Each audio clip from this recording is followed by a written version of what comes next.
once said, everybody's a genius. But if you judge a fish by its ability to climb a tree, it will live its whole life believing that it is stupid. Ladies and gentlemen of the jury, today on trial we have modern day schooling. Glad you could come. Not only does he make fish climb trees, but also makes them climb down and do a 10-mile run. Tell me, school, are you proud of the things you've done? Turning millions of people into robots, do you find that fun? Do you realize how many kids relate to that fish swimming upstream in class, never finding their gifts, thinking they are stupid, believing they are useless? Well, the time has come, no more excuses. I call school to the stand and accuse him of killing creativity, individuality, and being intellectually abusive. He's an ancient institution that has outlived his usage. So, Your Honor, this concludes my opening statement, and if I may present the evidence of my case, I will prove it. Proceed. Exhibit A. Here's a modern-day phone. Recognize it? Here's a phone from 150 years ago. Big difference, right? Stay with me. Here's a car from today, and here's a car from 150 years ago. Big difference, right? Well, get this. Here's a classroom of today, and here's a class we used 150 years ago. Now, ain't that a shame? In literally more than a century, nothing has changed. Yet you claim to prepare students for the future? But with evidence like that, I must ask, do you prepare students for the future or the past? I did a background check on you and let the record show that you were made to train people to work in factories, which explains why you put students in straight rows, nice and neat, tell them sit still, raise your hand if you want to speak, give them a short break to eat, and for 8 hours a day, tell them what to think. Oh, and make them compete to get an A letter which determines product quality, hence grade A of meat. I get it. Back then, times were different. We all have a past. I myself am no Gandhi.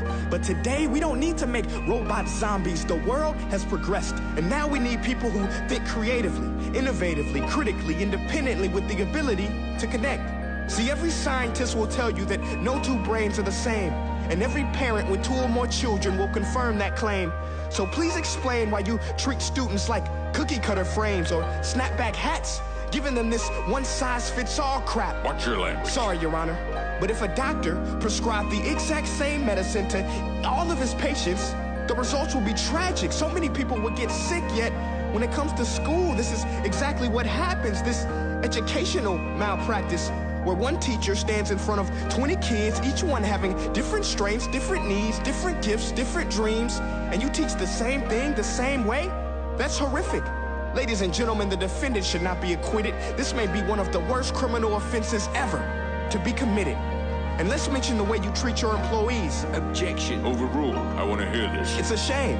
I mean, teachers have the most important job on the planet, yet they're underpaid? No wonder so many students are short-changed. Let's be honest. Teachers should earn just as much as doctors, because a doctor can do heart surgery and save the life of a kid. But a great teacher can reach the heart of that kid and allow him to truly live. See, teachers are heroes that often get blamed, but they're not the problem. They work in a system without many options or rights. Curriculums are created by policymakers, most of which have never taught a day in their life. Just obsessed with standardized tests. They think bubbling in a multiple choice question will determine success. That's outlandish. In fact, these tests are too cruel to be used and should be abandoned, but don't take my word for it. Take Frederick J. Kelly, the man who invented standardized testing, who said, and I quote, "These tests are too cruel to be used and should be abandoned." Ladies and gentlemen of the jury, if we continue down this road, the results will be lethal. I don't have much faith in school, but I do have faith in people. And if we can customize healthcare, cars, and Facebook pages, then it is our duty to do the same for education, to upgrade it, change it, do away with school spirit, because that's useless. Unless we're working to bring the spirit out of each and every student, that should be our task. No more Common Core. Instead, let's reach the core of every heart in every class. Sure, math is important, but no more than art or dance. Let's give every gift an equal chance. I know this sounds like a dream, but countries like Finland are doing impressive things. They have shorter school days. Teachers make a decent wage. Homework is non-existent, and they focus on collaboration instead of competition. But here's the kicker, boys and girls. Their educational system outperforms every other country in the world.